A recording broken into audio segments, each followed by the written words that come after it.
सफला एकादशी कथा सूचना। सफला एकादशी कथा 3 भागों में है। पूरी कथा सुनने के लिए हमारे हरि भजन, पौराणिक कथा और रहस्य चैनल पर विजिट करें। आपका समर्थन, लाइक, शेयर, सब्सक्राइब ही हमें और कथाएं बनाने की प्रेरणा देता है। ये भगवान विष्णु की कृपा जैसा है। राधे राधे। जब दुष्ट बुद्धि लौटा तो पूरे राज्य में खुशी छा गई। वो अब वो व्यक्ति नहीं रहा जो वो कभी था। वो एक विनम्र, दयालु और बुद्धिमान राजकुमार बन गया। उसने न्याय और करुणा से अपने लोगों की रक्षा की। उसके संरक्षण में राज्य समृद्ध हुआ। पूरे देश में शांति फैल गई। लोगों ने उसका एक महान और आध्यात्मिक नेता के रूप में सम्मान किया। सफला एकादशी पर व्रत और पूजा की विधि। भगवान कृष्ण ने तब युधिष्ठिर को निर्देश दिया कि एक सच्चे भक्त को दुष्ट बुद्धि को मिली उसी दिव्य कृपा को प्राप्त करने के लिए इस पवित्र दिन का पालन कैसे करना चाहिए। आई पवित्र व्रत, उपवास की विधि। सफला एकादशी का पालन मुख्य दिन से एक शाम पहले शुरू होता है। संकल्प, प्रतिज्ञा लेना। भक्त को ब्रह्म मुहूर्त में उठना चाहिए, एक शुद्ध स्नान करना चाहिए और भगवान विष्णु या भगवान जनार्दन की मूर्ति के सामने खड़ा होना चाहिए।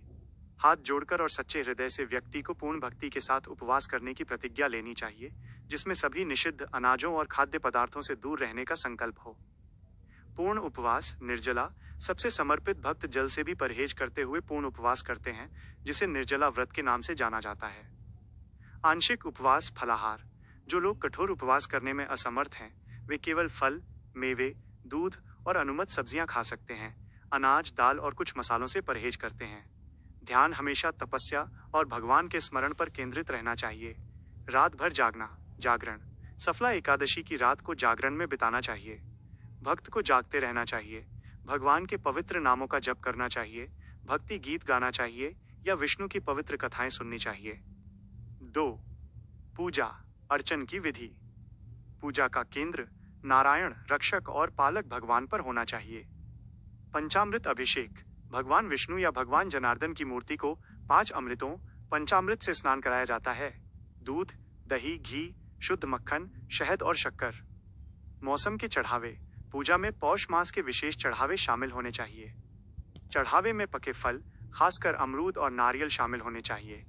भगवान दीपक, दीपम के प्रकाश और सुगंधित धूप, औन धूप के चढ़ावे से प्रसन्न होते हैं। भागवत पाठ। भक्त को श्रीमद् भागवत या भगवत गीता के पवित्र श्लोकों को पढ़ना और उन पर ध्यान करना चाहिए। दान। इस दिन निस्वार्थ भाव से दान देना अत्यंत पुण्यकारी है। भक्त को गरीब और जरूरतमंदों को भोजन, वस्त्र या कंबल देना चाहिए,